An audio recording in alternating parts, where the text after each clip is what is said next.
ನಮಸ್ಕಾರ. ಸಮತಾ ನ್ಯೂಸ್ಗೆ ಸ್ವಾಗತ. ಚಿಕ್ಕಬಳ್ಳಾಪುರ ಜಿಲ್ಲೆ ಗೌರಿಬಿದನೂರು ತಾಲೂಕಿನ ವಿಧುರಾಶ್ವತ್ಥದಲ್ಲಿ ನಡೆದ ಬಿಜೆಪಿಯ ಹರ್ ಘರ್ ತಿರಂಗ ಯಾತ್ರೆ ಕಾರ್ಯಕ್ರಮದಲ್ಲಿ ಭಾರತೀಯ ಜನತಾ ಪಾರ್ಟಿ ರಾಜ್ಯಾಧ್ಯಕ್ಷರಾದ ವಿಜಯೇಂದ್ರ ಭಾಗಿಯಾಗಿ ಸ್ವತಂತ್ರ ಪೂರ್ವ 1938ರಲ್ಲಿ ಬ್ರಿಟಿಷರ ಗುಂಡಿಗೆ ಬಲಿಯಾದಂತಹ 33 ಯೋಧರ ಬಲಿಯಾಗಿತ್ತು. ಅವರ ಸ್ಮಾರಕಕ್ಕೆ ಗೌರವವನ್ನು ಸಲ್ಲಿಸಿ ಮಾತನಾಡಿದರು. ಚಿಕ್ಕಬಳ್ಳಾಪುರ ಜಿಲ್ಲಾಧ್ಯಕ್ಷರಾದ ಶ್ರೀಕಲ್ ರಾಮಚಂದ್ರೇಗೌಡನವರು ಭಾರತೀಯ ಜನತಾ ಪಕ್ಷದ ರಾಜ್ಯಾಧ್ಯಕ್ಷರಾದ ವಿಜಯೇಂದ್ರ ಹಾಗೂ ರಾಜ್ಯ ಕಾರ್ಯದರ್ಶಿ ಹಾಗೂ ಪಕ್ಷದ ಮುಖಂಡರುಗಳಿಗೆ ಅಭೂತಪೂರ್ವ ಸ್ವಾಗತವನ್ನು ಬಯಸಿದರು. ಈ ಕಾರ್ಯಕ್ರಮಕ್ಕೆ ಸುಮಾರು 500 kg ಆಪಲ್ ಹಾರದೊಂದಿಗೆ ಭಾರತೀಯ ಜನತಾ ಪಕ್ಷದ ರಾಜ್ಯಾಧ್ಯಕ್ಷರನ್ನು ಬರಮಾಡಿಕೊಂಡರು. ನಂತರ ಹರ್ ಘರ್ ತಿರಂಗ ಯಾತ್ರೆಯ ಉದ್ದೇಶದ ಬಗ್ಗೆ ಪಕ್ಷದ ಕಾರ್ಯಕರ್ತರಿಗೆ ಪ್ರತಿಯೊಬ್ಬ ಭಾರತದ ಪ್ರಜೆಗಳು ಕೂಡ ಸ್ವತಂತ್ರದ ಅಂಗವಾಗಿ ರಾಷ್ಟ್ರಧ್ವಜವನ್ನು ಪ್ರತಿ ಮನೆಯ ಮೇಲೆ ರಾರಾಜಿಸಬೇಕೆಂದು ಮನವಿ ಮಾಡಿದರು. ಈ ಕಾರ್ಯಕ್ರಮದಲ್ಲಿ ಚಿಕ್ಕಬಳ್ಳಾಪುರ ಜಿಲ್ಲೆಯ ಬಿಜೆಪಿ ಜಿಲ್ಲಾಧ್ಯಕ್ಷರಾದ ಶ್ರೀಕಲ್ ರಾಮಚಂದ್ರೇಗೌಡ, ಯಲಹಂಕ ವಿಧಾನಸಭಾ ಕ್ಷೇತ್ರದ ವಿಶ್ವನಾಥ್, ದೊಡ್ಡಬಳ್ಳಾಪುರ ವಿಧಾನಸಭಾ ಕ್ಷೇತ್ರದ ಶಾಸಕರಾದ ಧೀರಜ್ ಮುನ್ರಾಜ್, ವಿಧಾನ ಪರಿಷತ್ನ ಸದಸ್ಯರಾದ ರವಿಕುಮಾರ್, ರಾಜ್ಯ ಕಾರ್ಯದರ್ಶಿ ತಮ್ಮೇಶ್ ಗೌಡ, ಮತ್ತೊಬ್ಬ ಕಾರ್ಯದರ್ಶಿ ಬಾಗೇಪಲ್ಲಿ ಕ್ಷೇತ್ರದ ಜನಪ್ರಿಯ ನಾಯಕರಾದ ಸಿ ಮುನಿರಾಜು, ಮಾಜಿ ಶಾಸಕರಾದ ಶಿಡ್ಲಘಟ್ಟ ಎಂ ರಾಜಣ್ಣ, ಮಾಜಿ ವಿಧಾನಸಭಾ ಸದಸ್ಯರಾದ ವೈ ಎ ನಾರಾಯಣಸ್ವಾಮಿ, ವೇಣುಗೋಪಾಲ್, ರಾಮಲಿಂಗಪ್ಪ, ಮಾಜಿ ಜಿಲ್ಲಾಧ್ಯಕ್ಷರಾದ ರವಿನಾರಾಯಣ ರೆಡ್ಡಿ, ಮಂಜುನಾಥ್, ಬೆಂಗಳೂರು ಗ್ರಾಮಾಂತರ ಜಿಲ್ಲಾಧ್ಯಕ್ಷರಾದ ರಾಮಕೃಷ್ಣಪ್ಪ, ನಿರ್ಮಲಮ್ಮ, ಭರತ್ ರೆಡ್ಡಿ, ಕಿಶೋರ್ ಕುಮಾರ್, ಶಶಿಧರ್ ಕುಮಾರ್, ಪಕ್ಷದ ಹಿರಿಯ ಮುಖಂಡರುಗಳು ಹಾಗೂ ಪಕ್ಷದ ಕಾರ್ಯಕರ್ತರು ಹಾಜರಿದ್ದರು. ವರದಿ ಅರಕೆರೆ ಮುನ್ರಾಜ್, ಸಮತಾ ನ್ಯೂಸ್, ಶಿಡ್ಲಘಟ್ಟ.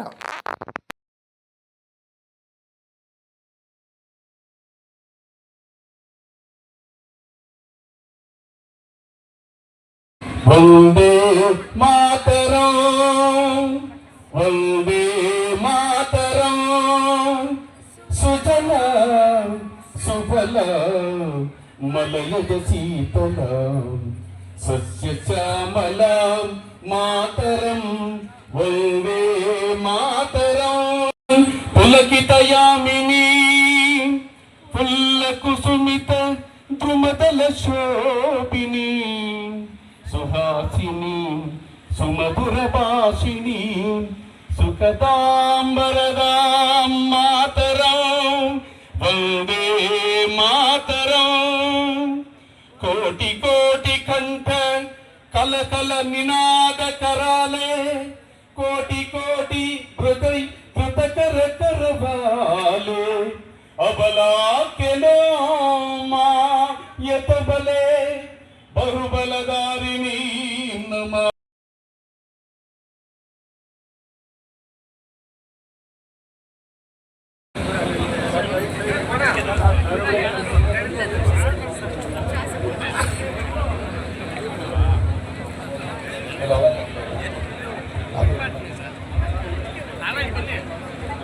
ಕಾರ್ಯಕ್ರಮನ ಉದ್ಘಾಟನೆ ಮಾಡಿ ಪುಷ್ಪ ರ್ಯಾಲಿ ಮುಖಾಂತರ, ಕಾರ್ ರ್ಯಾಲಿ, ಬೈಕ್ ರ್ಯಾಲಿ ಮುಖಾಂತರ ಬ್ಯಾಟರಾಯನಪುರದಿಂದ ಯಲಹಂಕ ಮಾರ್ಗವಾಗಿ ವಿಶ್ವಣ್ಣ ಅವರ ನೇತೃತ್ವದಲ್ಲಿ ಮತ್ತೆ ನಮ್ಮ ಧೀರಜ್ ಮುನ್ರಾಜ್ ಅವರ ನೇತೃತ್ವದಲ್ಲಿ ಆ ಭಾಗದಿಂದ ಇಲ್ಲಿವರೆಗೂ ಕೂಡ ಏನು ನಮ್ಮ ರವಿನಾರಾಯಣ ರೆಡ್ಡಿ ಅವರ ನೇತೃತ್ವದಲ್ಲಿ, ಗೌರಿಬಿದನೂರಿನ ಡಾಕ್ಟರ್ ಶಶಿಧರ್ ಅವರ ನೇತೃತ್ವದಲ್ಲಿ ರ್ಯಾಲಿ ಮುಖಾಂತರ ಬಂದು ಈ ಒಂದು ಶ್ರೀಕಲ್ ರಾಮಚಂದ್ರೇಗೌಡರ ಅಧ್ಯಕ್ಷರ ಒಂದು ಸ್ವಾಗತದ ಮುಖಾಂತರ ವೇದಿಕೆಗೆ ಬಂದು ಇವತ್ತು ವಿಧುರಾಶ್ವತ್ಥ ಒಂದು ಪುಣ್ಯ ಕ್ಷೇತ್ರದಲ್ಲಿ ನಮ್ಮನ್ನೆಲ್ಲ ಕುರಿತು ಒಂದು ಪುಷ್ಪಾರ್ಚನೆ ಮಾಡಲಿಕ್ಕೆ ಬಂದಿರತಕ್ಕಂತ ನಮ್ಮ ರಾಜ್ಯದ ರಾಜಾಹುಲಿಯಾದಂತ ಯಡಿಯೂರಪ್ಪಾಜಿ ಅವರ ರೈತ ನಾಯಕರಾದಂತ ಸುಪುತ್ರರಾದಂತ ರಾಜ್ಯಾಧ್ಯಕ್ಷರಂತ ಬಿ ವೈ ವಿಜಯೇಂದ್ರ ಅವರು ವೇದಿಕೆ ಮೇಲೆ ಆಗಮಿಸಿದ್ದಾರೆ. ಅವರಿಗೆ ಮೊಟ್ಟ ಮೊದಲನೇದಾಗಿ ಚಿಕ್ಕಬಳ್ಳಾಪುರ ಜಿಲ್ಲೆಯಲ್ಲಿ ಅವರಿಗೆಲ್ಲ ಕೂಡ ಅಭಿನಂದನೆ ತಿಳಿಸ್ತಾ, ವೇದಿಕೆಯಲ್ಲಿರ್ತಕ್ಕಂಥ ವಿಶ್ವಣ್ಣ ಅವರಿಗೆ, ಜಿಲ್ಲಾಧ್ಯಕ್ಷರಿಗೆ, ಎಲ್ರಿಗೂ ಕೂಡ ವೇದಿಕೆಯಲ್ಲಿರ್ತಕ್ಕಂಥ ಎಲ್ರಿಗೂ ಕೂಡ ವಂದನೆಗಳನ್ನ ತಿಳಿಸ್ತಾ, ಈ ಒಂದು ಕಾರ್ಯಕ್ರಮ ದೇಶದ ಕಾರ್ಯಕ್ರಮ.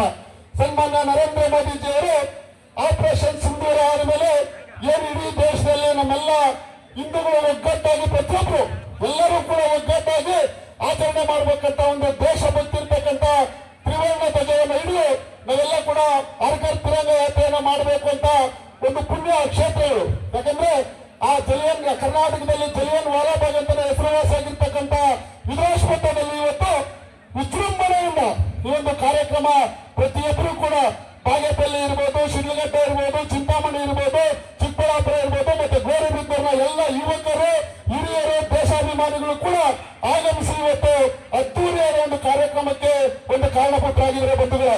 ಇವತ್ತು ಇಡೀ ರಾಜ್ಯದಲ್ಲಿ ಒಂದು ತಂಡವನ್ನು ಕಟ್ಕೊಂಡು ನಮ್ಮ ರಾಜ್ಯದ ಅಧ್ಯಕ್ಷರು ಈ ಒಂದು ಕಾರ್ಯಕ್ರಮಗಳನ್ನ ಅವರು ರಾಜ್ಯಾಧ್ಯಕ್ಷರಾಗಿ ಏನು ಪದಗ್ರಹಣ ಒಂದು ಜವಾಬ್ದಾರಿಯನ್ನು ತಗೊಂಡಾಗಿಂದ ಕೂಡ ಇವತ್ತು ಸೆಷನ್ ಇದ್ರು ಕೂಡ ಒಂದು ಈ ಕಾರ್ಯಕ್ರಮ ಯಶಸ್ವಿ ಮಾಡಿದರೆ ಬಂಧುಗಳು. ನೀವೆಲ್ಲ ಅರ್ಥ ಮಾಡ್ಕೋಬೇಕು.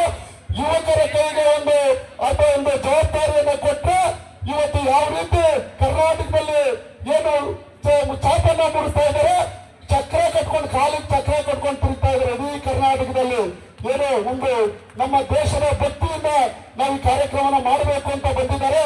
ಅವರಿಗೆ ನಾನು ಮತ್ತೊಂದ್ಸಲಿ ಈ ಭಾಗದಲ್ಲಿರ್ತಕ್ಕಂಥ ಎಲ್ಲ ನಮ್ಮ ಕಾರ್ಯಕರ್ತ ಬಂಧುಗಳು, ಭಾರತೀಯ ಜನತಾ ಪಕ್ಷದ ಶಿಸ್ತಿನ ಸಿಪಾಯಿಗಳು ಇವತ್ತು ಅವರಿಗೆ ಅದ್ದೂರಿಯಾಗಿ ನಾವು ಏನು ಸ್ವಾಗತವನ್ನ ಮಾಡಿದ್ದೀವಿ. ನಾವೆಲ್ಲ ಮುಂದಿನ ದಿನಗಳಲ್ಲಿ ಮತ್ತೆ ಅವರು ಈ ಭಾಗಕ್ಕೆ ಬಂದಾಗ ನಮ್ಮ ಪಕ್ಷವನ್ನು ಕಟ್ಟಿ ಈ ದೇಶಾಭಿಮಾನ ಮತ್ತೆ ಬೆರೀಬೇಕು. ಈ ರಾಜ್ಯದಲ್ಲಿ ನಂದೇ ಒಂದು ಕೋರಿಕೆ ಇದೆ, ಉದ್ದೇಶಪಟ್ಟ ಹತ್ರ ಕೂಡ ನನ್ಗೆ ಕೋರ್ಕೊಂಡು ಹೋಯಿತು. ಈ ರಾಜ್ಯದಲ್ಲಿ ಮುಂದಿನ ದಿನಗಳಲ್ಲಿ ಭಾರತೀಯ ಜನತಾ ಪಕ್ಷದ ಸರ್ಕಾರ ಬರಬೇಕು, ಈ ರಾಜ್ಯಕ್ಕೆ ಮುಜಣ್ಣ ಅವರು ಮುಖ್ಯಮಂತ್ರಿ ಆಗಬೇಕು ಅಂತ ನನ್ನ ಆಸೆ ಇದೆ. ಆ ಭಗವಂತ ಈಡೇರಿಸುವಂತ ಈ ಸಂದರ್ಭದಲ್ಲಿ ನಮ್ಮೆಲ್ಲ ಈ ಭಾಗದಲ್ಲಿ ಹೊಸದಾಗಿ ನೂತನವಾಗಿ ಅಧ್ಯಕ್ಷರಾಗಿದ್ದಾರೆ ನಮ್ಮ ರಾಮಚಂದ್ರಗೌಡರು ಅವರ ಒಂದು ನೇತೃತ್ವದಲ್ಲಿ ನಮ್ಮೆಲ್ಲ ಸೋತಿರ್ತಕ್ಕಂಥ ಅಭ್ಯರ್ಥಿಗಳ ಜೊತೆಗಿಟ್ಕೊಂಡು ಈ ಇಡೀ ಜಿಲ್ಲೆಯಲ್ಲಿ ಭಾರತೀಯ ಜನತಾ ಪಕ್ಷ ಏನ್ ಕಾರ್ಯಕ್ರಮ ಕೊಟ್ಟರು ಮಾಡ್ಲಿಕ್ಕೆ ನಾವು ತಯಾರಿದ್ದೀವಿ. ಈ ಒಂದು ಕಾರ್ಯಕ್ರಮನ ಇನ್ನೂ ಅತಿ ಹೆಚ್ಚು ನಾವು ಇನ್ನ ಏನೇ ಕಾರ್ಯಕ್ರಮಗಳು ಕೊಟ್ಟು ಮಾಡಲಿದ್ದೀವಿ.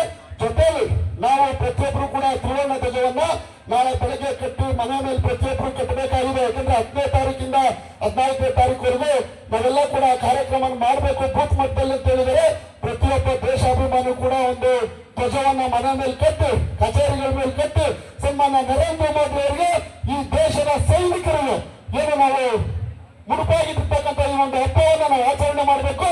ಅವರ ಒಂದು ಆತ್ಮದಲ್ಲಿ ಶಾಂತಿ ತರುವಂತ ರೀತಿ ಸೈನಿಕರನ್ನ ನಾವೆಲ್ಲ ಕೂಡ ಇದನ್ನ ಗುರುತು ತರಬೇಕು ಅಂತ ಪ್ರತಿಯೊಬ್ಬರಿಗೂ ಅರಿವು ಮೂಡಿಸಬೇಕು ಅಂತ ಈ ಸಂದರ್ಭದಲ್ಲಿ ನಾನು ಮತ್ತೊಂದ್ಸಲಿ ಬಂದಿರ್ತಕ್ಕಂಥ ಎಲ್ಲ ಈ ಭಾಗದ ಜನ ನಮ್ಮೆಲ್ಲ ಕಾರ್ಯಕರ್ತ ಬಂಧುಗಳಿಗೆ, ನಾಯಕರುಗಳಿಗೆ ಇದೇ ರೀತಿಯಾಗಿ ವಿಜಯಣ್ಣ ಅವರು ಇಡೀ ರಾಜ್ಯದಲ್ಲಿ ಇನ್ನ ಅನೇಕ ಕಾರ್ಯಗಳನ್ನು ಯಶಸ್ವಿಯಾಗಿ ಮಾಡಲಿ ಅಂತ ಆ ಭಗವಂತ ಇನ್ನ ಅವರಿಗೆ ಆರೋಗ್ಯ ಭಾಗ್ಯ ಕೊಟ್ಟು ಈ ರಾಜ್ಯದಲ್ಲಿ ಮುಖ್ಯಮಂತ್ರಿ ಆಗಲಿ ಅಂತ ಇನ್ನೊಂದ್ಸಲಿ ಕೋರ್ಕೊಂತ ನನ್ನ ಮಾತುಗಳನ್ನು ಮುಗಿಸ್ತೀನಿ. ಜೈ ಕರ್ನಾಟಕ ಮಾತು. ಪ್ರಮುಖವಾಗಿ ಇವತ್ತು ಏನು ಈ ಜಾಗದಲ್ಲಿ 33 ಜನ ಆ ಪೊಲೀಸರ ಗುಂಡೇಟಿಗೆ ಬಲಿಯಾದಂತ ಹುತಾತ್ಮರ ಜಾಗಕ್ಕೆ ನಾವು ಇವತ್ತೆಲ್ಲ ಕೂಡ ಭೇಟಿಯನ್ನು ಕೊಟ್ಟಿರ್ತಕ್ಕಂಥದ್ದು. 1938ರಲ್ಲಿ ಆಗಿರ್ತಕ್ಕಂಥ ಆ ಹುತಾತ್ಮರನ್ನ ಇವತ್ತು ಕೂಡ ನಾವು ಯಾಕೆ ನೆನೆಸ್ಕೊಂತೀವಿ ಅಂತಂದ್ರೆ ಅವ್ರು ಈ ದೇಶಕ್ಕೆ ಹೋಗಿ ಹೋರಾಟ ಮಾಡಿರ್ತಕ್ಕಂಥವ್ರು. 1919ರಲ್ಲಿ ಜಲಿಯನ್ ವಾಲಾ ಭಾಗದಲ್ಲಿ ಮೊದಲನೇ ಘಟನೆ ನಡೀತದೆ. ಪಂಜಾಬ್ನ ಜಲಿಯನ್ ವಾಲಾ ಭಾಗದಲ್ಲಿ ಸಾವಿರಾರು ಜನ ಬ್ರಿಟಿಷರು ನಮ್ಮ ದೇಶಕ್ಕೆ ಹಿಂದೂಸ್ತಾನ ಇಲ್ಲಿರ್ತಕ್ಕಂಥವ್ರು ಹಿಂದೂಗಳು ಅಂತೇಳಿ ಹೆಸರು ಬಂತು. ಆ ಸಿಂಧೂ ನದಿ ಇರ್ತಕ್ಕಂಥ ಪಾಕಿಸ್ತಾನ ನಮ್ದಲ್ಲ. ಇವತ್ತು 100 ವರ್ಷಗಳಿಂದ ಆಫ್ಘಾನಿಸ್ತಾನ ಒಂದು ಕಾಲದಲ್ಲಿ ಗಾಂಧಾರಿ ಕೌರವರ ತಾಯಿ ಇದ್ದಂತ ಆ ಆಫ್ಘಾನಿಸ್ತಾನ ಇವತ್ತು ನಮ್ದಲ್ಲ. ಪಕ್ಕದಲ್ಲಿ ಡಾಕೇಶ್ವರಿ ಇದ್ದಂತ ಬಾಂಗ್ಲಾದೇಶ ಇವತ್ತು ನಮ್ಮಲ್ಲಿಲ್ಲ. ಅಷ್ಟೇಕೆ ನಮಗೆ ದೇಶಕ್ಕೆ ಸ್ವಾತಂತ್ರ್ಯ ಬಂದ ಆದ್ಮೇಲೂ ಕೂಡ 1962ನೇ ಇಸ್ವಿಯಲ್ಲಿ ನಡೆದಂತ ಚೈನಾ ಯುದ್ಧದಲ್ಲಿ ನೆಹರು ಪ್ರಧಾನಮಂತ್ರಿ ಆಗಿದ್ರು. ಕಪ್ಪು ಚುಕ್ಕಿಯಲ್ಲಿ ಬರೆಯತಕ್ಕಂಥ ಇತಿಹಾಸ ಅದು. ನಾವೆಲ್ಲ ಕೂಡ ಈಶ್ವರನ ಪೂಜೆ ಮಾಡ್ತೀವಿ. ಆ ಈಶ್ವರನ ವಾಸಸ್ಥಾನ ಕೈಲಾಸ ಪರ್ವತ, ತಾಯಿ ಪಾರ್ವತಿ ಸ್ನಾನ ಮಾಡ್ತಾ ಇದ್ದಂತ ನದಿ ಮಾನಸ ಸರೋವರ ಎರಡೂ ಕೂಡ ನಮ್ಮ ದೇಶದಲ್ಲಿ ಇವತ್ತಿಲ್ಲ. ಈ ದೇಶಕ್ಕಾಗಿ ಹೋರಾಟ ಮಾಡಿದಂತ ಹುತಾತ್ಮರ ಆತ್ಮಗಳು ಇವತ್ತು ಸಂತೋಷ ಪಡ್ತಾ ಇಲ್ಲ. ಇದಕ್ಕೆಲ್ಲ ಕಾರಣ ಬೇರೆ ಬೇರೆ 100 ಕಾರಣಗಳಿದೆ. ಇವತ್ತು ಯಾಕೆ ನಾವು ಈ ತಿರಂಗ ಯಾತ್ರೆಯನ್ನು ಮಾಡ್ತಾ ಇದ್ದೀವಿ, ಯಾಕೆ ಪ್ರಧಾನಮಂತ್ರಿಗಳು ಪ್ರತಿ ಮನೆ ಮೇಲೆ ಕೂಡ ರಾಷ್ಟ್ರಧ್ವಜವನ್ನು ಕಟ್ಟಬೇಕು ಅಂತಂದ್ರೆ ಬಡವನಿಗೂ ರಾಷ್ಟ್ರ ಒಂದೇ, ಶ್ರೀಮಂತನಿಗೂ ಕೂಡ ರಾಷ್ಟ್ರ ಒಂದೇ. ರಾಷ್ಟ್ರದ ಮೇಲೆ ಅತೀವಾದ ಭಕ್ತಿ ಇರಬೇಕು. ರಾಷ್ಟ್ರದ ವಿಚಾರ ಬಂದಾಗ ನಾವೆಲ್ಲ ಒಂದಾಗಬೇಕು ಅಂತ ಅದಕ್ಕೋಸ್ಕರ ಹರ್ಘರ್ ತಿರಂಗ ಪ್ರತಿ ಮನೆ ಮೇಲೆ ಕೂಡ ರಾಷ್ಟ್ರಧ್ವಜವನ್ನು ಕಟ್ಟಬೇಕು. ದೇಶಭಕ್ತಿಯನ್ನು ನಾವು ಪ್ರಚಾರ ಪಡಿಸಬೇಕು. ಆಗ ಮಾತ್ರ ಹೋರಾಟಗಾರರಿಗೆ ಆ ಸ್ವಾತಂತ್ರ್ಯ ಯಾರು ಬಲಿದಾನವನ್ನ ಮಾಡಿದ್ರು, ಸಣ್ಣ ಮಕ್ಕಳ್ರಿ 5 ವರ್ಷ 10 ವರ್ಷದಿಂದ ಹಿಡಿದು ವಯೋವೃದ್ಧರವರು ಕೂಡ ಈ ದೇಶಕ್ಕೆ ಏನೂ ಕೇಳದೆ ಪ್ರಾಣವನ್ನು ಕೊಟ್ಟಿರ್ತಕ್ಕಂಥವ್ರು. ಅವ್ರು ಯಾವುದೇ ಅಧಿಕಾರ ಅನುಭವಿಸ್ತಿಲ್ಲ. ಅವ್ರ ಹೆಸರು ಹೇಳಿದವರು ಇವತ್ತವರು ಅಧಿಕಾರ ಅನುಭವಿಸ್ಕೊಂಡು ಮುಂದುವರ್ಕೊಂಡು ಹೋಗ್ತಾ ಇದ್ದಾರೆ. ಅದಕ್ಕೋಸ್ಕರನೇ ಇವತ್ತು ಎಲ್ಲೆಲ್ಲಿ ಈ ತರ ಸ್ವಾತಂತ್ರ್ಯ ಹೋರಾಟಗಾರಿದ್ದಾರೆ ಅವ್ರಿಗೆಲ್ಲರೂ ಕೂಡ ನಾವು ಗೌರವವನ್ನು ಸಲ್ಲಿಸಬೇಕು. ಅವರಿಂದ ಇವತ್ತು ನಾವು ಬದುಕಿರ್ತಕ್ಕಂಥದ್ದು. ಬಹುಶಃ 200 ವರ್ಷ ದೇಶಕ್ಕೆ ಸ್ವಾತಂತ್ರ್ಯ ಬರಲಿಲ್ಲ ಅಂತಂದ್ರೆ ನಾವು ಇನ್ನೇನೇನೋ ಕಳ್ಕೊಂತ ಇದ್ವಿ ನಾವೆಲ್ಲ ಕೂಡ. ಆದ್ರೆ ಸ್ವಾತಂತ್ರ್ಯ ಬಂದಿರೋ ದೇಶವನ್ನು ಉಳಿಸ್ಕೊಂಡು ನಾವೇನಾದ್ರೂ ಹೋರಾಟವನ್ನು ಮಾಡ್ತಾ ಇದೀವ? ದೇಶದ ಬಗ್ಗೆ ಒಂದು ಕರೆಯನ್ನು ಯಾವೇ ಪಕ್ಷದವ್ರು ಕರಲಿ, ಯಾವುದೇ ಜಾತಿ ಧರ್ಮದವ್ರು ಕರಲಿ, ನಾವು ಹೋಗ್ಬೇಕು. IPL ಕ್ರಿಕೆಟ್ ಅಲ್ಲಿ ಗೆದ್ದಾಗ ಅವನು ಸ್ವಾಗತ ಮಾಡಕ್ಕೆ ಲಕ್ಷಾಂತರ ಜನ ಹೋಗಿ ಕಾಲು ತುಳ್ಕೊಂಡು ಸಾಯ್ತೀವಿ. ಇವತ್ತೇನಾದ್ರೂ ಗೌರವಬದ್ಧೂರಲ್ಲಿ ಯಾರಣ ಆಂಧ್ರದ ಒಬ್ಬ ಪ್ರಸಿದ್ಧವಾದಂತ ಆಕ್ಟರ್ ಬಂದ ಅಂತ ಹೇಳಿದ್ರೆ ಇಲ್ಲಿ ಅರ್ಧ ಜನ ಇತ್ತು ಆ ಕಡೆ ಓಡೋಗ್ಬಿಡ್ತೀವಿ. ಪದಾಂಡ್ರ ಆ ಕಡೆ వచ్చినారంట చూస్తాము ಅಂತ. ಆದ್ರೆ ರಾಷ್ಟ್ರದ ಬಗ್ಗೆ ಭಾಷಣ ಮಾಡ್ತೀವಿ, ಅಲ್ಲಿ ಪೂಜೆ ಮಾಡ ಅಂತ ಹೇಳಿದ್ರೆ ಬರುವಂತ ಎಷ್ಟು ಜನ ಇದ್ದೀವಿ ಅನ್ನೋದು ಯೋಚನೆ ಮಾಡ್ಬೇಕಾಗಿರ್ತಕ್ಕಂಥದ್ದು. ಯಾವತ್ತು ನಾವು ನಮ್ಮ ತಾಯಿಯನ್ನು ಮರಿತೀವೋ, ನಮ್ಮ ದೇಶವನ್ನು ಮರಿತೀವೋ, ಸಂಸ್ಕೃತಿಯನ್ನು ಮರಿತೀವೋ, ಆ ದೇಶ ಶಾಶ್ವತ ಹೊರಟೋಗ್ತದೆ.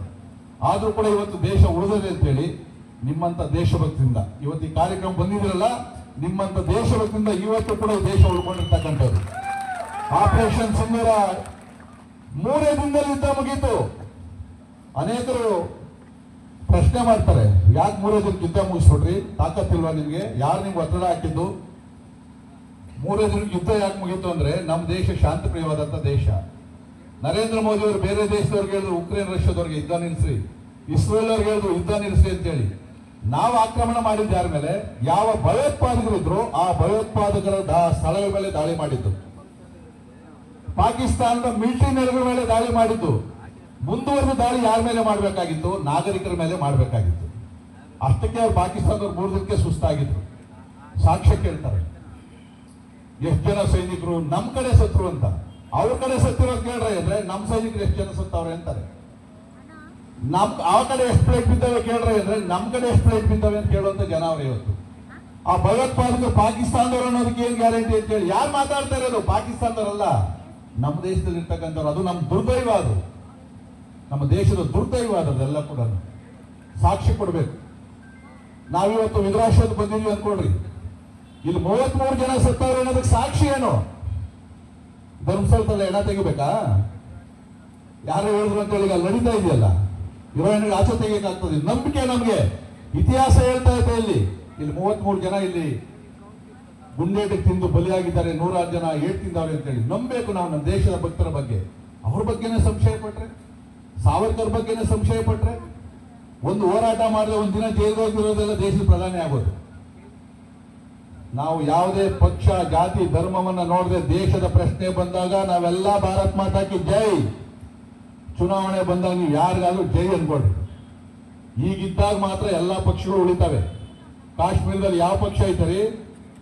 ಕಾಶ್ಮೀರದಲ್ಲಿ ಬಿಜೆಪಿ ಇದೆಯಾ, JDS ಇದೆಯಾ, ಕಾಂಗ್ರೆಸ್ ಇದೆಯಾ? ಅಲ್ಲಿರ್ತಕ್ಕಂಥದ್ದು ಮುಸ್ಲಿಂ ಲೀಗು, ಜಮಾತೆ ಅವರಿರುವಂತದ್ದು. ನಾಳೆ ಇಲ್ಲೂ ಕೂಡ ನಾವು ಪರಿಸ್ಥಿತಿ ಆಗ್ಬಾರ್ದಲ್ಲ, ದೇಶಭಕ್ತರು ಇರ್ಬೇಕಲ್ವಾ? ಅದಕ್ಕೋಸ್ಕರ ಇವತ್ತು ನಾವು ಮಾಡಿರ್ತಕ್ಕಂಥದ್ದು. ನಮ್ಮ ರವಿನಾರಾಯಣ ರೆಡ್ಡಿ ಅವರು, ಶಶಿಧರ್ ಅವರು ಮತ್ತು ಈ ಗೌರಿಬಿದನೂರು ಮುಖಂಡರು ಪ್ರತಿ ವರ್ಷ 14ನೇ ತಾರೀಕು ಇಲ್ಲಿ ಬಹಳ ದೊಡ್ಡ ಕಾರ್ಯಕ್ರಮ ಮಾಡೋದು. ನಾನು 2 ಸಲ ಬಂದಿದ್ದೀನಿ. ಬಹಳ ದೊಡ್ಡ ಕಾರ್ಯಕ್ರಮ, 1000 ಜನ ಸೇರ್ತಾರೆ. ಇವತ್ತು 12ನೇ ತಾರೀಕು 3 ದಿನಗಳ ಮೊದಲು ಈ ಕಾರ್ಯಕ್ರಮ ಬಂದಿದ್ದೀವಿ ಬಂಧುಗಳೇ. ಉಳಿಕೆ ವಿಚಾರಗಳನ್ನ ನಮ್ಮ ಅಧ್ಯಕ್ಷರು ಮಾತಾಡ್ತಾರೆ. ಯಾಕಂದ್ರೆ ಎಷ್ಟು ಮಾತಾಡಿದ್ರು ಕೂಡ ನಮ್ಮ ದೇಶದ ಇತಿಹಾಸವನ್ನು ಹೇಳಕ್ಕಾಗಲ್ಲ. ಯಾಕಂದ್ರೆ 1000 ವರ್ಷ ಗುಲಾಮರಾಗಿದ್ದವ್ರು ನಾವು. 800 ವರ್ಷ ಸುಲ್ತಾನರು, 200 ವರ್ಷ ಬ್ರಿಟಿಷರು. ನಮ್ಮ ದೇಶದಲ್ಲಿ ಇದ್ದಂತ ವಜ್ರ ವೈಡೂರ್ಯ ಬಂಗಾರ ನೀವು ಲೆಕ್ಕ ಹಾಕಕ್ಕಾಗಲ್ಲ, ಅಷ್ಟು ಲೂಟಿ ಮಾಡ್ಕೊಂಡು ಹೋದ್ರು. ಆದ್ರೂ ಇವತ್ತು ಅನಂತ ಪದ್ಮನಾಭ ಸ್ವಾಮಿ ದೇವಸ್ಥಾನದಲ್ಲಿ ಲಕ್ಷಗಟ್ಟಲೆ ದುಡ್ಡು ಐತೆ, ಈಗಲೂ ದೇವಸ್ಥಾನದಲ್ಲಿ ಐತೆ. ಎಷ್ಟು ಸಂಪದ್ಭರಿತವಾದ ದೇಶ, ನಮ್ಮ ಕಣ್ಣು ಮುಂದೆ ಲೂಟಿ ಮಾಡ್ಕೊಂಡೋದು. ಇನ್ನೆಷ್ಟು ಲೂಟಿ ಮಾಡಕ್ ಬಿಡ್ತೀರಾ ನೀವು? ಎಷ್ಟು ದಿನ ಇರ್ತೀರಿ ನೀವೆಲ್ಲ? ಕೋವಿಡ್ ಅಲ್ಲಿ ಇದ್ದಾಗ ಎಲ್ಲ ಮಗು ಬಟ್ಟೆ ಹಾಕೊಂಡು ಮನೇಲಿ ಇರ್ಲಿಲ್ವ? ನಾವು ಆಚೆಗೆ ಬಂದಿರ್ಲಿಲ್ಲ. ಎಷ್ಟೋ ಜನ ಸತ್ತೇ ಹೋದ್ರಲ್ವಾ? 10 ವರ್ಷ ಬದುಕೋದು ಬಂದು 3 ವರ್ಷ ಸಿಂಹಗಳಾಗಿ ಬದುಕಬೇಕು, ದೇಶಕ್ಕಾಗಿ ಬದುಕಬೇಕು. ಇದನ್ನ ತಾವು ಅರ್ಥ ಮಾಡ್ಕೊಳ್ಬೇಕು ಅಂತಕ್ಕಂಥ ಮಾತನ್ನು ಹೇಳಿ ನನ್ನ ಮಾತಿನ ವಿರಾಮವನ್ನು ಕೊಡ್ತೀನಿ. ಜೈ ಹಿಂದ್, ಜೈ ಕರ್ನಾಟಕ. ಸನ್ಮಾನ್ಯ ನಮ್ಮ ರಾಜ್ಯ ಅಧ್ಯಕ್ಷರಂತ BY ವಿಜಯೇಂದ್ರ ಅವರೀಗ ತಮ್ಮನ್ನೆಲ್ಲ ಕುರಿತು ಮಾತಾಡ್ತಾರೆ.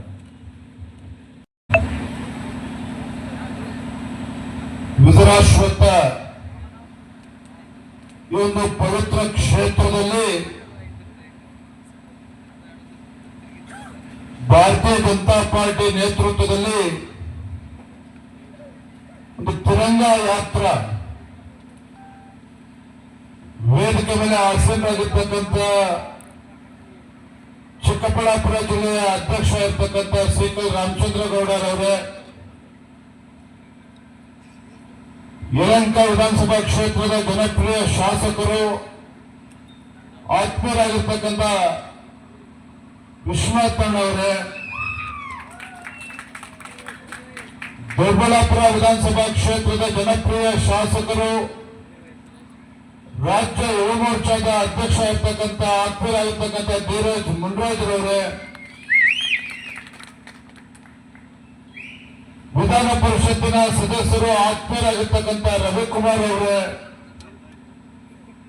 ರಾಜ್ಯ ಕಾರ್ಯದರ್ಶಿಗಳಾಗಿರ್ತಕ್ಕಂಥ ತಮೇಶ್ ಗೌಡ ಅವರೇ, ಮತ್ತೋರ್ವ ರಾಜ್ಯ ಕಾರ್ಯದರ್ಶಿಗಳು, ಕ್ಷೇತ್ರದ ಜನಪ್ರಿಯ ನಾಯಕರಾಗಿರ್ತಕ್ಕಂಥ ಸಿ ಮುನ್ರಾಜು ಅವರೇ, ಮಾಜಿ ಶಾಸಕರು ಆತ್ಮೀಯರಾಗಿರ್ತಕ್ಕಂಥ ರಾಜಣ್ಣ ಅವರೇ, ಮಾಜಿ ವಿಧಾನ ಪರಿಷತ್ ಸದಸ್ಯರು, ಮಾಜಿ ಶಾಸಕರು ಆತ್ಮೀಯರಾಗಿರ್ತಕ್ಕಂಥ ವೈ ನಾರಾಯಣಸ್ವಾಮಿ ಅವರೇ, ವೇಣುಗೋಪಾಲ್ ಅವರೇ, ರಾಮಲಿಂಗಪ್ಪ ಅವರೇ, ಮಾಜಿ ಜಿಲ್ಲೆ ಅಧ್ಯಕ್ಷ ಆಗಿರ್ತಕ್ಕಂಥ ರಘುನಾರಾಯಣ ರೆಡ್ಡಿ ಅವರೇ, ಬೇಲೂರು ಮಂಜುನಾಥ್ ಅವರೇ, ಬೆಂಗಳೂರು ಗ್ರಾಮಾಂತರ ಜಿಲ್ಲೆ ಅಧ್ಯಕ್ಷ ಆಗಿರ್ತಕ್ಕಂಥ ರಾಮಕೃಷ್ಣಪ್ಪನವರೇ, ನಿರ್ಮಲಪ್ಪನವರೇ, ಭರತ್ ರೆಡ್ಡಿ ಅವರೇ, ಶಶಿಧರ್ ಕುಮಾರ್ ಅವರೇ, ವೇದಿಕೆ ಮೇಲೆ ಆಸೀನರಾಗಿರ್ತಕ್ಕಂಥ ಪಕ್ಷದ ಎಲ್ಲ ಹಿರಿಯ ಮುಖಂಡರೇ, ವೇದಿಕೆ ಮುಂಭಾಗದಲ್ಲಿ ಆಸೀನರಾಗಿರ್ತಕ್ಕಂಥ ಪಕ್ಷದ ಕಾರ್ಯಕರ್ತರೇ, ಶ್ರದ್ಧೆ ತಾಯಂದಿರೇ, ಹಿರಿಯರೇ, ಪತ್ರಿಕಾ ಹಾಗೂ ಮಾಧ್ಯಮದ ಸ್ನೇಹಿತರೇ,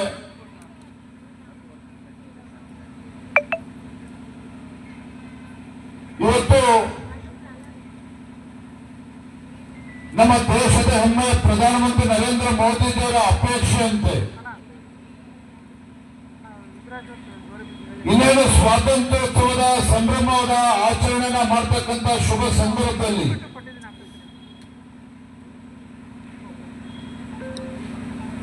ಭಾರತೀಯ ಜನತಾ ಪಾರ್ಟಿಯಿಂದ ಈ ದೇಶದಲ್ಲಿ, ರಾಜ್ಯದ ಎಲ್ಲ ಜಿಲ್ಲೆಗಳಲ್ಲಿ, ಪ್ರತಿಯೊಂದು ತಾಲೂಕಿನಲ್ಲಿ, ಪ್ರತಿಯೊಂದು ಗ್ರಾಮದಲ್ಲೂ ಸಹ ಪ್ರತಿಯೊಬ್ಬ ಸ್ವಾಭಿಮಾನ ಪಾಲ್ಗೊಳ್ಳಬೇಕು. ಸ್ವಾತಂತ್ರ್ಯೋತ್ಸವದ ಸಂಭ್ರಮಾಚರಣೆ ಸಂದರ್ಭದಲ್ಲಿ ಪ್ರತಿಯೊಬ್ಬ ಸ್ವಾಭಿಮಾನಿ ಭಾರತೀಯನ ಮನೆಯ ಮೇಲೂ ಸಹ ಭಾರತದ ತ್ರಿವರ್ಣ ಧ್ವಜ ರಾರಾಜಿಸಬೇಕು. ಅದರ ಮುಖೇನ ಈ ದೇಶದ ಪ್ರತಿಯೊಬ್ಬ ಸ್ವಾಭಿಮಾನ ಭಾರತೀಯನ ರಕ್ತದ ಕಣಕಣದಲ್ಲೂ ಸಹ ದೇಶ ಪ್ರೇಮ ಪ್ರಜ್ವಲಿಸಬೇಕು ಅಂತ ಹೇಳಿ ಪ್ರಧಾನಮಂತ್ರಿ ನರೇಂದ್ರ ಮೋದಿಜಿಯವರ ಅಪೇಕ್ಷೆಯಂತೆ ಇವತ್ತು ತಿರಂಗ ಯಾತ್ರೆಯನ್ನು ಕೂಡ ಇವತ್ತು ಇಲ್ಲಿ ಬಂದು ತಲುಪಿದೆ. ಬಂದರೆ ಇಡೀ ದೇಶದಲ್ಲಿ ಇವತ್ತು ದೇಶ ಮೊದಲು ಅಂತಕ್ಕಂಥ ಒಂದು ನಿಷ್ಠೆಯನ್ನು ಇಟ್ಕೊಂಡು ದೇಶದ ಬಗ್ಗೆ, ಭಾರತದ ಬಗ್ಗೆ ಒಂದು ಅಪಾರವಾಗಿರ್ತಕ್ಕಂಥ ಪ್ರೇಮವನ್ನು ಇಟ್ಕೊಂಡು ಭಾರತ್ ಮಾತಾ ಕಿ ಜೈ ಅಂತಕ್ಕಂಥ ಘೋಷಣೆಯೊಂದಿಗೆ ಜಯಘೋಷವನ್ನು ಕೂಗ್ತಕ್ಕಂಥ ಯಾವ್ದಾರ ರಾಜಕೀಯ ಪಕ್ಷ ಭಾರತದಲ್ಲಿದ್ರೆ ಅದು ನಮ್ಮ ಭಾರತೀಯ ಜನತಾ ಪಾರ್ಟಿ ಅಂತಕ್ಕಂಥದ್ದನ್ನ ಹೆಮ್ಮೆಯಿಂದ ಹೇಳಲಿಕ್ಕೆ ಇಷ್ಟಪಡ್ತಾನೆ. ಬಂಧುಗಳೇ, ದೇಶ ಮೊದಲು ಅಂತಕ್ಕಂಥ ಶ್ರೇಷ್ಠ ಸಂದೇಶವನ್ನ ಕೊಟ್ಟಿರ್ತಕ್ಕಂಥದ್ದು ನಮ್ಮ ಹೆಮ್ಮೆ ಭಾರತೀಯ ಜನತಾ ಪಾರ್ಟಿ. ಬಂಧುಗಳೇ, ಇವತ್ತು ಭಾರತಕ್ಕೆ ಭವಿಷ್ಯ ಇಲ್ಲ, ಭಾರತದಲ್ಲಿ ಒಂದು ಭ್ರಷ್ಟಾಚಾರಯುತ ಆಡಳಿತನ ಕೊಡೋದಕ್ಕೆ ಸಾಧ್ಯ ಇಲ್ಲ, ಭಾರತಕ್ಕೆ ಉಜ್ವಲ ಭವಿಷ್ಯ ಇಲ್ಲ ಅಂತ ಹೇಳಿ ಈ ದೇಶದ ಕೋಟಿ ಕೋಟಿ ಯುವಜನತೆ ಕಂಗಾಲಾಗಿದ್ದಾಗ ಭಾರತಕ್ಕೂ ಕೂಡ ಒಂದು ಉಜ್ವಲ ಭವಿಷ್ಯ ಇದೆ, ಭಾರತದಲ್ಲೂ ಕೂಡ ಒಂದು ಭ್ರಷ್ಟಾಚಾರ ರಹಿತ ಆಡಳಿತನ ಕೊಡೋದಕ್ಕೆ ಸಾಧ್ಯ ಇದೆ, ಭಾರತವು ಕೂಡ ಜಗತ್ತಿನಲ್ಲಿ ಅಭಿವೃದ್ಧಿಯೊಂದಿಗೆ ಜಗತ್ತಿನ ಅಗ್ರಗಣ್ಯ ರಾಷ್ಟ್ರಗಳ ಸಾಲಿನಲ್ಲಿ ತೆಗೆದುಕೊಂಡು ಹೋಗ್ತಕ್ಕಂಥ ಶಕ್ತಿ ಭಾರತಕ್ಕಿದೆ ಅಂತ ಹೇಳಿ ತೋರಿಸ್ಕೊಟ್ಟಿರ್ತಕ್ಕಂಥ ನಾಯಕ ಯಾರಪ್ಪ ಅಂತ ಹೇಳಿದ್ರೆ ನಮ್ಮ ಹೆಮ್ಮೆಯ ಪ್ರಧಾನಮಂತ್ರಿ ನರೇಂದ್ರ ಮೋದಿಜಿಯವರು. ಬಂದರೆ ಇಂದು ಸ್ವಾತಂತ್ರ್ಯ ದಿನಾಚರಣೆ ನಮ್ಮ ಅಧ್ಯಕ್ಷರಾದಾಗ ಕೇವಲ ಸರ್ಕಾರಿ ಕಚೇರಿಗಳಲ್ಲಿ, ಶಾಲಾ ಕಾಲೇಜುಗಳಲ್ಲಿ ಮಾತ್ರ ತ್ರಿವರ್ಣ ಧ್ವಜವನ್ನು ಆರಿಸಿ ಸಂಭ್ರಮಾಚರಣೆಯನ್ನ ಮಾಡ್ತಾ ಇದ್ವಿ. ಆದ್ರೆ ನಮ್ಮ ಪ್ರಧಾನಿಗಳ ಅಪೇಕ್ಷೆ ಇವತ್ತೇನು ಸ್ವಾತಂತ್ರ್ಯ ಪೂರ್ವದಲ್ಲಿ 1938ರಲ್ಲಿ ಏನು ಬ್ರಿಟಿಷರ ಗುಂಡಿಗೆ ಬಲಿಯಾಗಿದ್ರು 33 ಜನ, ಬ್ರಿಟಿಷರ ಗುಂಡಿಗೆ ಬಲಿಯಾಗಿದ್ದಂತ ಈ ಒಂದು ಕ್ಷೇತ್ರಕ್ಕೆ ಬಂದು ಸ್ಮಾರಕಕ್ಕೆ ಗೌರವವನ್ನು ಸಲ್ಲಿಸಿ ನಮ್ಮ ಈ ಇವತ್ತೇನು ಸ್ವಾತಂತ್ರ್ಯ ಸಂಗ್ರಾಮದಲ್ಲಿ ಪಾಲ್ಗೊಂಡಿರ್ತಕ್ಕಂಥ ಆ ಹಿರಿಯರನ್ನ ಗೌರವ ಕೊಡ್ತಕ್ಕಂಥ ಕೆಲಸ ನಾವು ಎಲ್ಲರೂ ಕೂಡ ಮಾಡಿದ್ದೇವೆ. ಬಂಧುಗಳೇ, ಯಾರು ಇತಿಹಾಸವನ್ನ ಮರೀತಾರೆ ಆ ಇತಿಹಾಸ ಮರುಕಳಿಸ್ತದೆ ಅಂತ ಹೇಳ್ತಾರೆ. ಇವತ್ತು ಸ್ವಾತಂತ್ರ್ಯ ಅಷ್ಟು ಸುಲಭವಾಗಿ ನಮ್ಮ ದೇಶಕ್ಕೆ ಬಂದಿರತಕ್ಕಂಥದ್ದಲ್ಲ. ಇವತ್ತು ನಮ್ಮ ಹಿರಿಯರು ಯಾವ ಒಂದು ಅಪೇಕ್ಷೆನ ಪಡೆದೇನೆ ಇವತ್ತು ಭಾರತದಲ್ಲಿರ್ತಕ್ಕಂಥ ಮುಂದಿನ ಪೀಳಿಗೆ ಸಂತೋಷವಾಗಿರಬೇಕು, ನೆಮ್ಮದಿಯಿಂದ ಇರಬೇಕು ಅಂತೇಳಿ ತಮ್ಮ ಪ್ರಾಣದ ಹಂಗನ್ನ ತೊರೆದು ಇವತ್ತು ಹೋರಾಟ ಮಾಡಿ ಬ್ರಿಟಿಷರ ಗುಂಡಿಗೆ ಬಲಿಯಾಗಿ ಇವತ್ತು ನಾವು ಭಾರತಕ್ಕೆ ಸ್ವಾತಂತ್ರ್ಯ ತಂದು ಕೊಟ್ಟಿರ್ತಕ್ಕಂಥದ್ದು.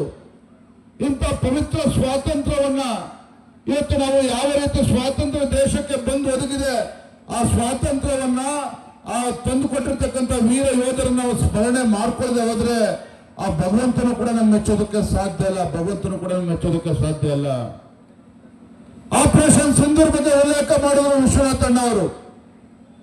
ಯಾವ ಕಾಶ್ಮೀರದಲ್ಲಿ ಉಗ್ರರ ಅಟ್ಟಹಾಸದಿಂದ ಅಲ್ಲಿ ಲಕ್ಷಾಂತರ ಯೋಧರು ಭಾರತೀಯರ ಮಾರಣ ಹೋಮ ಆಗ್ತಾ ಇತ್ತು.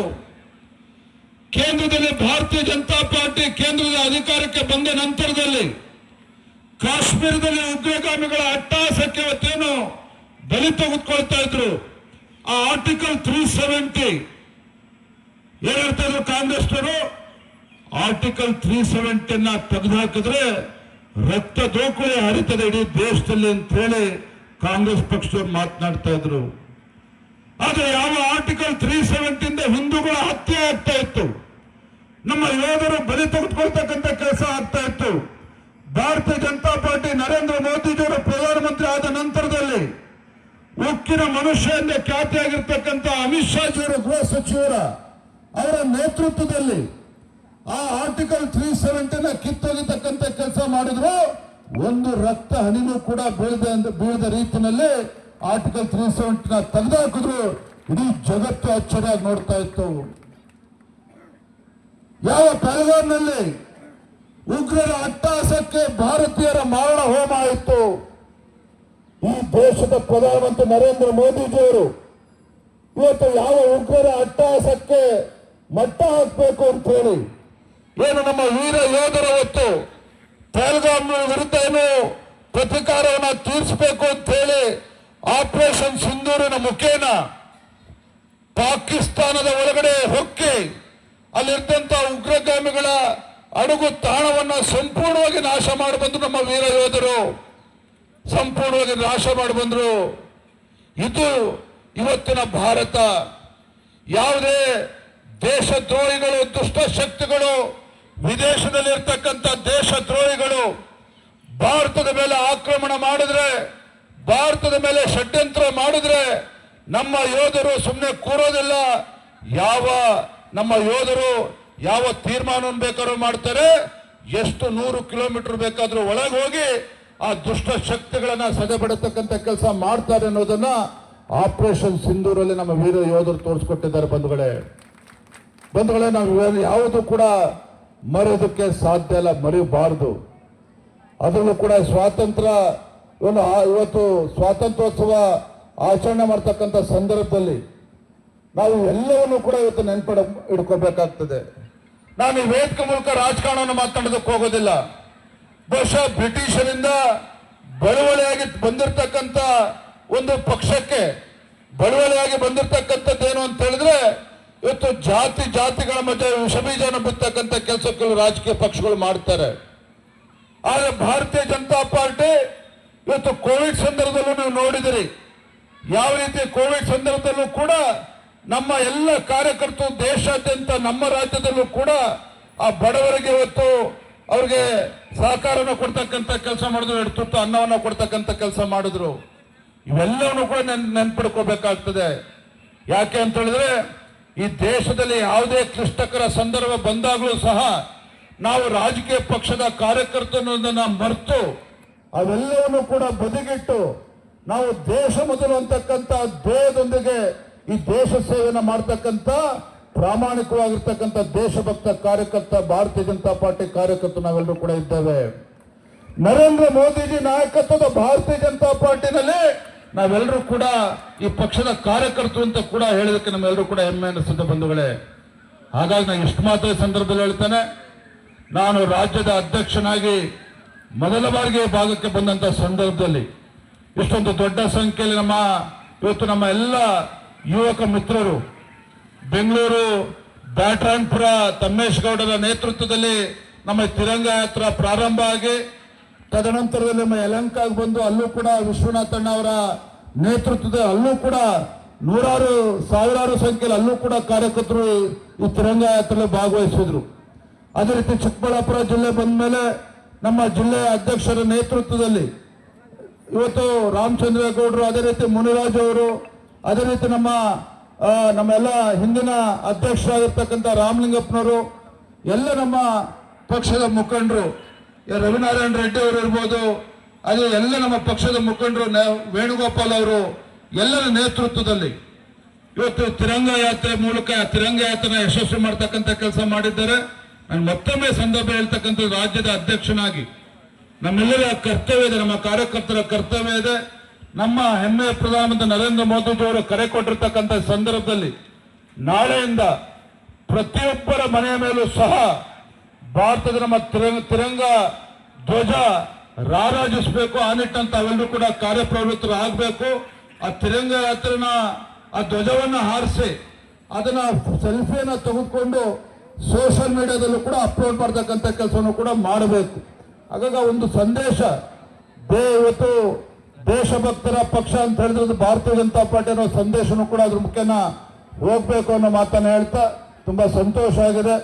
ಇಷ್ಟೊಂದು ದೊಡ್ಡ ಸಂಖ್ಯೆಯಲ್ಲಿ ನಾವೆಲ್ಲ ಪಕ್ಷದ ಕಾರ್ಯಕರ್ತರು, ಅಭಿಮಾನಿಗಳು, ದೇಶಾಭಿಮಾನಿಗಳು ತಾವೆಲ್ಲರೂ ಕೂಡ ಈ ಕಾರ್ಯಕ್ರಮ ಭಾಗವಹಿಸುತ್ತೆ ವಂದಿಸಿ ನಿಮ್ಮೆಲ್ಲರ ಪ್ರೀತಿ ವಿಶ್ವಾಸಕ್ಕೆ ಋಣಿಯಾಗಿದ್ದೇನೆ ಅನ್ನೋ ಮಾತನ್ನ ಹೇಳ್ತಾ ತಮ್ಮೆಲ್ಲರೂ ಕೂಡ ವಂದಿಸಿ ನನ್ನ ಮಾತನ್ನು ಮುಗಿಸ್ತೇನೆ. ಬಲೋ ಭಾರತ್ ಮಾತಾ ಕಿ, ಬಲೋ ಭಾರತ್ ಮಾತಾ ಕಿ. ದೇಶದ ಹೆಮ್ಮೆಯ ಪ್ರಧಾನಮಂತ್ರಿ ನರೇಂದ್ರ ಮೋದಿಜಿ ಅವರಿಗೆ, ದೇಶದ ಹೆಮ್ಮೆಯ ಪ್ರಧಾನಮಂತ್ರಿ ನರೇಂದ್ರ ಮೋದಿಜಿ ಅವರಿಗೆ ಬಲೋ ಭಾರತ್ ಮಾತಾ ಕಿ. ಬಂಧುಗಳೇ, ದೇಶಾಭಿಮಾನ ದೇಶ ಪ್ರೇಮವನ್ನು ಯಾವ ರೀತಿ ನಾವು ಬೆಳೆಸ್ಕೋಬೇಕಂತ ನಮ್ಮ ಯುವ ನಾಯಕರಾದಂತ ವಿಜೇಂದ್ರ ಯಡಿಯೂರಪ್ಪನವರು ತಿಳಿಸ್ಕೊಟ್ಟಿದ್ದಾರೆ. ಅವರಿಗೆ ಧನ್ಯವಾದಗಳನ್ನು ಅರ್ಪಿಸ್ತಾ ಇದ್ದೇವೆ. ಈಗ ಮಾಲಾರ್ಪಣೆ ನಮ್ಮ ಭರತ್ ರೆಡ್ಡಿ ಅವರ ಕಾರ್ಯಕರ್ತರಾದಂತಹ ಭರತ್ ರೆಡ್ಡಿ ಮತ್ತು ತಂಡದವರಿಂದ ಮಾಲಾರ್ಪಣೆ.